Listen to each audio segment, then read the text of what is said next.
baby squirrel fell from a tree. What the dog did next shocked the entire town. The wind howled all night. It wasn't a normal breeze. It was wild, loud, and angry. Windows rattled. Branches banged against the roof. Mrs. Jean Carter sat by her fireplace, wrapped in her late husband's favorite blanket. Her golden retriever, Daisy, lay quietly at her feet, her soft head resting on her paws. Every now and then, Daisy's ears twitched at the sound of the storm outside. Jean sighed and looked at the clock. 2:17 a.m. Spring storm, she mumbled. She looked down at Daisy. We'll check the damage in the morning, girl. Daisy didn't move, but her tail gave a soft thump. Morning came slowly, dragging with it a gray, cloudy sky. The storm had passed, but the yard looked like a mess. Twigs and leaves covered the grass. One of the flower pots had tipped over. The old oak tree near the fence had lost several branches. Jean slipped on her boots and opened the back door. Daisy trotted outside ahead of her, nose already sniffing the ground like she was on a mission. Jean reached for the broom to sweep the porch, but she noticed Daisy wasn't wandering like usual. She was standing completely still, right under the oak tree. Jean paused. What is it, Daisy? Daisy barked.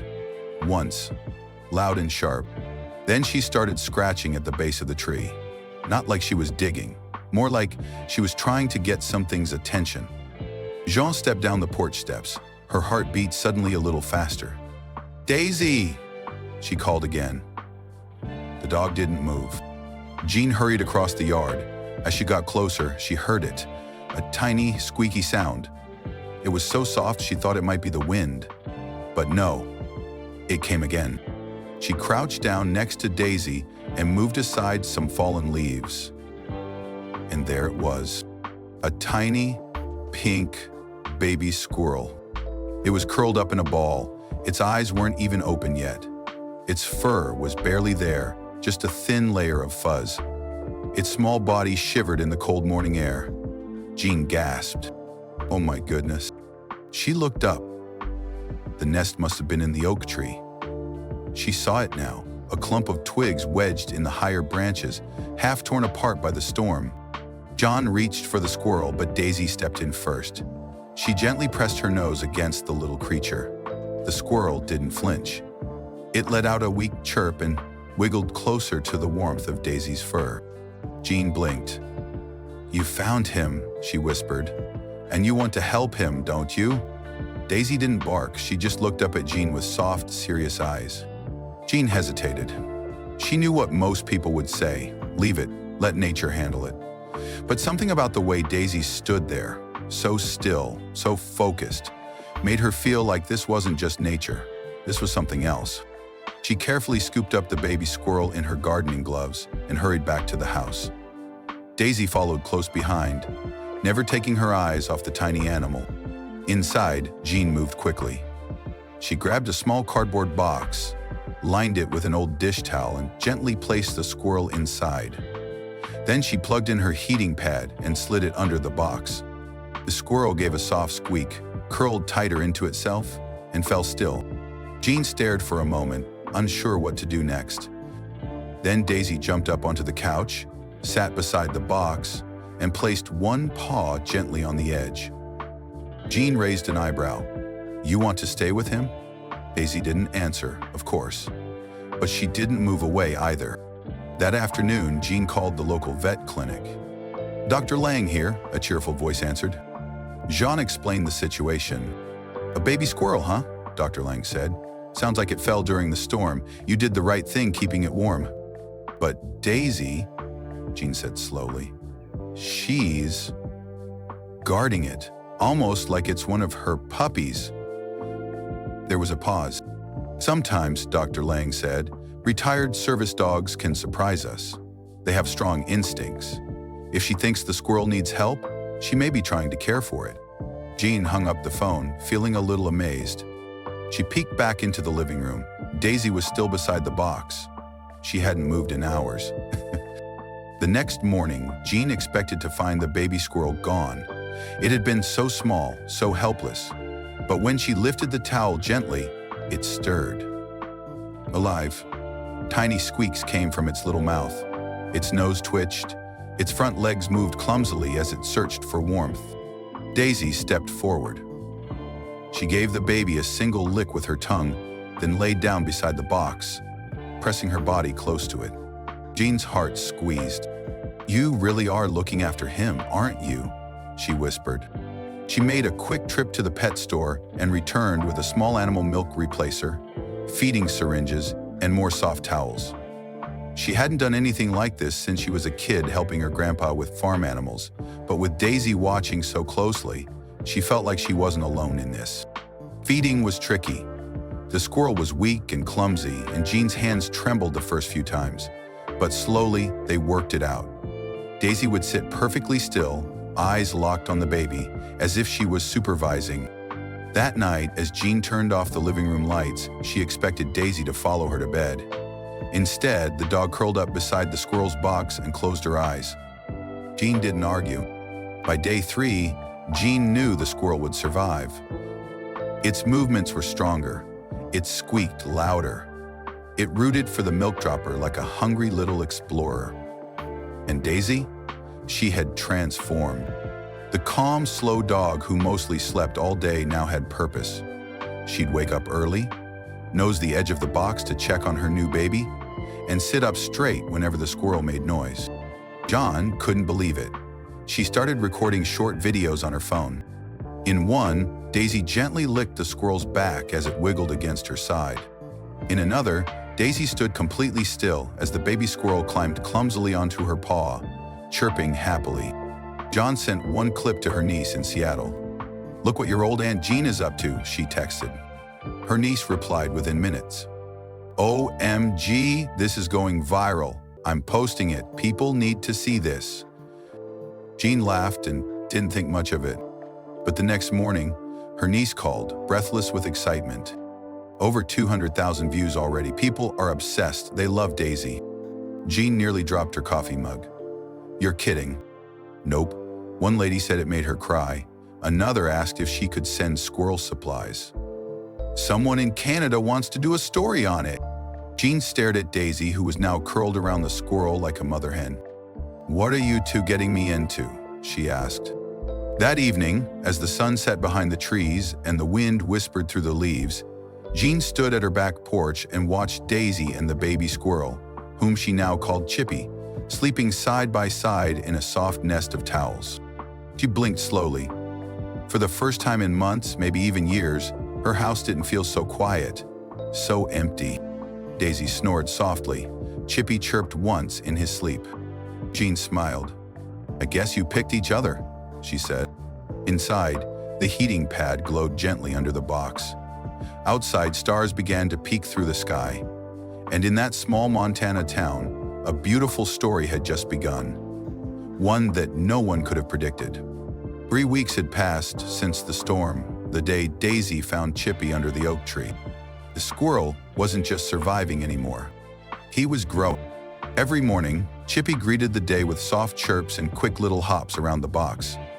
His eyes had finally opened, revealing tiny dark beads that blinked curiously at the world. His legs were steadier. His tail, once a limp piece of fuzz, was fluffing out. He was turning into a real squirrel. And through it all, Daisy was right there. She wasn't just watching Chippy. She was teaching him. At first, Jean thought she imagined it, but day by day, it became more obvious. Daisy acted like a mother. Whenever Jean placed Chippy on the floor to stretch his legs, Daisy would lie nearby, watching every movement. If Chippy wandered too far, Daisy let out a soft whine. If he squeaked in distress, Daisy rushed over and licked his fur until he calmed down. Sometimes, Daisy nudged Chippy gently with her nose, pushing him back toward his blanket like she was hurting him. "She's training him," Jean whispered one day, just like she did with kids at the hospital. It was true. Daisy had spent 6 years as a therapy dog. She'd comforted children in wheelchairs, followed commands in crowded rooms, and laid her head on the laps of nervous patients to calm them. But she had been quieter since retirement, less active, almost like she was waiting for something. Now Jean realized what it was: Chippy. One afternoon, Jean opened the back door to let Daisy outside. Chippy, who had just finished a warm bottle of milk, was nestled in Daisy's tail. Jean laughed. "You two are glued together." She picked up Chippy and set him gently on the porch rug. The baby squirrel stood on wobbly legs and looked around. A breeze ruffled his fur. Then, without warning, he dashed across the porch like he was chasing a ghost. Daisy trotted after him, but not too fast. She stayed just close enough to protect him. Chippy ran in wide circles, then darted between Daisy's legs. He jumped back, startled by his own shadow, then leapt right onto Daisy's back.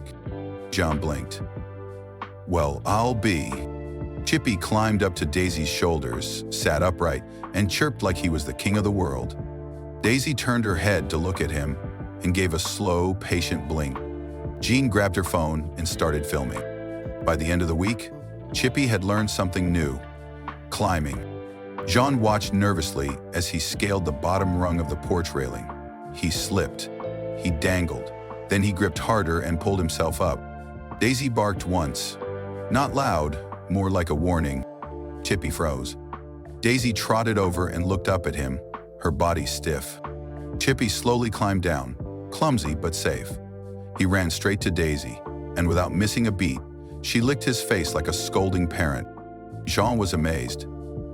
"You're raising him like a puppy." One day, Jean's neighbor, Mr. Lewis, wandered over. He was a tall man with a big mustache and a habit of grumbling about everything. "What's all this I keep hearing about your dog and some squirrel?" he asked, eyeing the porch. Jean shrugged. "Come see for yourself." Daisy was lying in the sun, and Chippy was curled up on her back, tail twitching in his sleep. Mr. Lewis squinted. "That's not right." Jean raised an eyebrow. "Why not?" He rubbed his neck. "Dogs chase squirrels. They don't babysit them." "Well," Jean said with a smirk, "nobody told Daisy that." The next day, Mr. Lewis came back with a small bag of peanuts and a camera. "Just for documentation," he muttered. That weekend, Jean's niece called again. "Aunt Jean," she said excitedly. "The video hit 1 million views." Jean almost dropped the phone. "People are obsessed," her niece continued. "They're calling Daisy Mama Dog in the comments. One lady in Germany asked if she could paint them." John shook her head in disbelief. "I didn't mean for this to be a big thing. What isn't is..." Jean looked out the window. Daisy was lying on the grass. Chippy was chasing a bug and bumping into her side every few seconds. Daisy didn't mind. Jean smiled. Maybe this was supposed to be a big thing. As the days grew warmer, Jean started letting Chippy explore the backyard more. At first, she stayed close, worried he might get hurt or wander too far. But she didn't need to worry, not with Daisy around. The golden retriever followed Chippy wherever he went, always a few feet behind. When Chippy tried to climb a tree, Daisy stood watch. When he got too close to the garden fence, Daisy stepped in front of him. Jean watched it all with wonder. "You're not just a protector," she told Daisy. "You're his teacher." One morning, Jean found Chippy sitting on Daisy's head. He was grooming his tail while Daisy yawned. She laughed so hard she nearly dropped her coffee. But then came the scare. It was a Sunday afternoon. Jean had just finished planting flowers when she realized it had been quiet for too long. Too quiet. She glanced around. No Daisy, no Chippy. "Daisy," she called. No answer. Her stomach tightened. She walked through the backyard, calling again. "Daisy? Chippy?" Still nothing. Then she heard it. A sharp bark, repeated, fast. She ran toward the sound, behind the shed, near the tall grass. There, Daisy stood barking frantically at the base of a small pine tree. Chippy was clinging to the lowest branch, squeaking in panic. Young's heart dropped. He must have climbed too high and couldn't get down. Jean rushed over and gently pulled Chippy from the branch. His tiny claws dug into her shirt. He was shaking. Daisy stopped barking and licked his face over and over. "It's okay," Jean whispered. "You found him? It's okay." That night, Chippy slept curled under Daisy's neck, safe and warm. The next day, the town paper showed up. A young reporter named Olivia knocked on Jean's door with a notebook and camera. "I heard there's a dog here who thinks she's a squirrel's mom," she said with a smile. John chuckled. You heard right. They sat on the porch. Daisy lay nearby. Chippy sat between her paws, nibbling on a peanut like it was a treasure. Olivia took photos and asked questions. When the article came out 2 days later, the headline read, Unlikely Family. Dog adopts baby squirrel after storm. Underneath was a photo of Daisy and Chippy napping nose to nose. Jean couldn't go to the grocery store without someone asking, how's the squirrel? Or, can we come see Daisy and Chippy?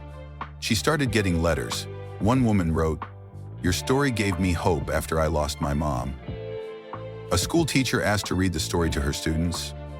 A wildlife rescue group offered supplies. Even the mayor sent a note that read, reminding us that kindness still lives in this town. Jean sat on her porch one evening, holding a warm cup of tea, Daisy sleeping beside her, Chippy curled in her lap. You've brought something special into the world, Daisy, she whispered. You saved him. And maybe he saved us too. The sun dipped behind the trees, painting the sky in gold and pink. A light breeze carried the scent of lilacs. Chippy stirred and gave a soft chirp. Daisy's tail wagged in her sleep. And in that quiet moment, with nothing but the sounds of spring and the beating of hearts, a bond continued to grow, stronger than anyone could explain. The days grew longer. Warm sun poured through the windows each morning, and the grass in Jean's backyard turned a soft, rich green. Flowers bloomed around the fence. The world was waking up, and so was Chippy. He wasn't a baby anymore. His tail was bushy and bright. His movements were quick and sure. He could climb the porch rails without slipping and leap from one branch to another like he was flying. But even with his new skills, Chippy never strayed too far from Daisy. Every morning he waited for her to wake up. Every night he curled beside her belly to sleep. And during the day, he followed her around the yard like a little brother with hero worship in his eyes. It had become routine, sweet, strange, and perfect. Then one Friday morning, the routine broke. Jean had just stepped out to refill the bird feeder when she noticed it. No barking, no squirrel chirps, no soft shuffle of paws on the porch. Silence. Her heart skipped. Daisy, she called. She scanned the yard. No golden fur, no flicker of a squirrel tail. Daisy! Chippy! Nothing. She rushed inside. The living room was empty. Kitchen, empty. Porch, nothing but a quiet rocking chair and the wind rustling the hanging flowers. She stepped outside again and froze. The front gate was open. Oh no. Jean grabbed her jacket and hurried down the dirt road in front of her house. She called their names again and again. Daisy! Chippy! Where are you? Still nothing. She was about to turn back when a boy on a bike skidded to a stop beside her. Mrs. Carter, are you looking for your dog and squirrel? Yes, Jean gasped. Have you seen them? They ran toward the old playground. I think they were chasing something. Without thinking, Jean sprinted. The old playground was at the edge of town near the creek. It hadn't been used in years, just rusted swings, overgrown grass, and the faint smell of moss. Jean reached the clearing and stopped in her tracks. There was Daisy, barking her head off at the base of a tree. Above her, perched awkwardly on a crooked branch, was Chippy, and not far from them, crouched in the grass, was a red fox. Jean's blood went cold. The fox wasn't moving. It was watching, waiting. Chippy chirped loudly, trying to climb higher, but the branch wobbled under his weight. Daisy barked louder, stepping between the fox and the tree. Daisy, come back! Jean shouted, her voice shaking. But Daisy didn't move. Her ears were flat. Her stance was low. Her body said one thing, you will not get past me. The fox inched forward. Then Daisy charged. It wasn't a full attack, more like a warning, a show of force. The fox jumped back, startled. Daisy didn't stop. She barked again, deeper this time, louder. The fox turned and ran into the woods. Jean ran to the tree, shaking. Oh my goodness, Chippy, are you okay? The squirrel let out a squeaky chirp and climbed down carefully into her hands. He was trembling. Jean looked at Daisy. She was panting hard, but her eyes were calm. She stepped forward and nudged Chippy gently with her nose. Then she curled herself around him like a blanket. Jean knelt beside them and whispered, "You're still protecting him, even now." That night, Jean couldn't sleep. The image of Daisy standing in front of the fox burned in her mind. She sat on the couch, sipping tea, while Daisy and Chippy lay curled up in their shared nest of blankets. Jean pulled out her phone and opened a new note. She began to write. Daisy didn't just rescue a squirrel. She rescued something inside me too. The next day, Jean posted the story on her social media account, along with a photo of Daisy and Chippy asleep together after the fox encounter. She went to water the garden and forgot all about it. But by sunset, her phone wouldn't stop buzzing. The post had exploded. More than 100,000 people liked it. Comments poured in from all over the world. I can't stop crying. This story needs to be a movie. Animals are better than humans sometimes. I needed this today. A local news station called and asked to film a story. A children's author emailed Jean asking for permission to write a picture book. A wildlife rescue in Colorado offered to sponsor Chippy's care. Jean stared at the messages in awe. I didn't do anything, she told Daisy. Daisy looked up from her spot on the rug and blinked slowly. Jean smiled. You did everything. The news crew arrived on Monday. Jean almost cancelled, worried it would stress the animals. But when the camera team arrived, Daisy stayed calm. Chippy was shy at first, but when he saw Daisy lying in the sun, he ran to her without hesitation and curled into her fur. The cameraman whispered, "That's the shot." The story aired that evening. The headline, Golden Retriever raises orphan squirrel, a bond that melted millions of hearts. And it did. Daisy and Chippy became a symbol of hope. People wrote poems, kids drew pictures. A school in Texas created a kindness wall and put up their photo in the center. Jean's porch was now a place of quiet visitors, curious neighbors, tearful teachers, and children holding stuffed animals asking, "Can we meet the squirrel?" Jean had to limit visits to protect their routine. She posted a sign on the gate, "This is their home. Please keep love quiet." Still, every morning, someone left something small on the porch step. A flower, a card, a tiny stuffed squirrel, even a dog biscuit tied with a red ribbon. Jean kept them all in a basket by the door. Chippy grew more independent as the weeks passed. He could now climb the oak tree in the yard with ease. He chased bugs. He played with pine cones. He even dared to tease Mr. Lewis by sitting on his fence and chattering loudly. But he never stayed away long. By sunset, he always returned to Daisy, curling into her side like he had since that first cold morning. Jean watched them one evening and whispered, "Some things never change." One night, a thunderstorm rolled in. Loud thunder, bright lightning, heavy wind. Jean lit a lantern and brought Daisy and Chippy into the living room. But as the thunder boomed louder, Chippy panicked. He darted under the couch, squeaking in fear. Jean got down on the floor and tried to coax him out, but he wouldn't budge. Then Daisy walked over. She didn't bark. She didn't whine.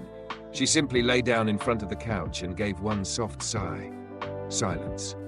Then slowly, a small fuzzy head peeked out. Chippy crawled across the floor and nestled into Daisy's chest. Jean's throat tightened. She reached for her phone and took a photo, even though her eyes were blurry with tears. By the end of the month, something had shifted. Chippy had grown larger. His movements were faster. His climbing was smooth and effortless. He was becoming a full-grown squirrel. Jean could see it, and so could Daisy. But Daisy didn't seem sad. In fact, she had started letting Chippy wander farther. She still watched him from a distance, but didn't follow quite as closely. Jean sat on the porch swing one morning, sipping tea. "Letting go, huh?" she said softly. Daisy looked up at her and gave a gentle tail wag. That day, for the first time, Chippy didn't return for lunch. Jean felt a tiny ache in her heart. But just as the sun began to set, she heard it. A chirp. She turned. Chippy was on the porch railing, staring at the front door. He hopped down and ran to Daisy, who was lying by the rocking chair. He rubbed his head against her cheek and then curled beside her, just like always. Summer turned to fall. The trees in Jean's yard began to shift from green to gold. Leaves drifted slowly to the ground. The air grew cooler each morning. Chippy had become a full-grown squirrel. He no longer needed bottle feedings. He could leap from tree to tree like a pro. He dug in the dirt for acorns, chased butterflies, and even scolded the neighbor's cat from the safety of the porch railing. But every evening, like clockwork, he returned to Daisy. Sometimes he carried a leaf, sometimes a peanut. Once he dropped a tiny feather beside her paws like a gift. Daisy never chased him away. Instead, she watched with calm eyes as her once fragile baby became bold, fast, and free. Jean often sat on the porch swing, a blanket over her lap, watching them with a quiet smile.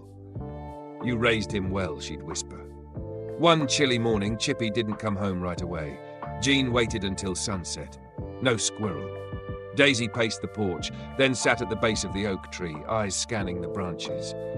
Jean tried not to worry. "He's just stretching his wings," she said, though her voice was unsure. But just before nightfall, there was a soft scritch at the window. Chippy. He looked cold and wet, a few twigs stuck in his fur. Daisy rushed to him, tail wagging. He chirped once and buried himself in her warm side, shivering. Jean exhaled. Still needs his mama sometimes. Winter arrived with quiet snow. Jean built a small insulated box near the porch for Chippy. She wasn't sure he'd use it, but he did. Still, on most nights, he'd slip into the house through the back door and curl up beside Daisy in front of the fire. Daisy had slowed down a bit, her legs stiffer, her naps longer, but her eyes were just as bright. One snowy morning, Jean opened the curtains and saw something that made her heart catch. Chippy, now tall and strong, was sitting beside Daisy under the porch roof. Snow was falling lightly around them, and Chippy was shielding her. His bushy tail stretched gently over her back like an umbrella. Jean stepped back, her eyes stinging. He's protecting her now. The story continued to spread. A children's book titled Daisy and the Squirrel became a bestseller. A therapy center asked to use their story in training programs. Schools taught lessons about kindness using their pictures. But none of that mattered to Daisy or to Chippy. To them, the world was just the porch, the trees, the soft blanket, and each other. One spring afternoon, a little girl came to visit with her class. She stood quietly by the gate, watching Chippy curl into Daisy's side. After a while, she looked up at Jean. "Is the squirrel her real baby?" Jean smiled gently. "No, but that doesn't matter." The girl thought about it. Then she nodded. "I think it does, because she chose him." Jean's eyes filled with tears. "Yes," she said, "she did." That night, Chippy curled beside Daisy like he always had. And Daisy, though slower now, gently rested her head on his back, just like she did the very first night. Outside, the stars blinked quietly above the oak tree. Inside, the dog who became a mother and the squirrel who became a son slept in perfect peace. Two souls who found each other in the storm and never let go.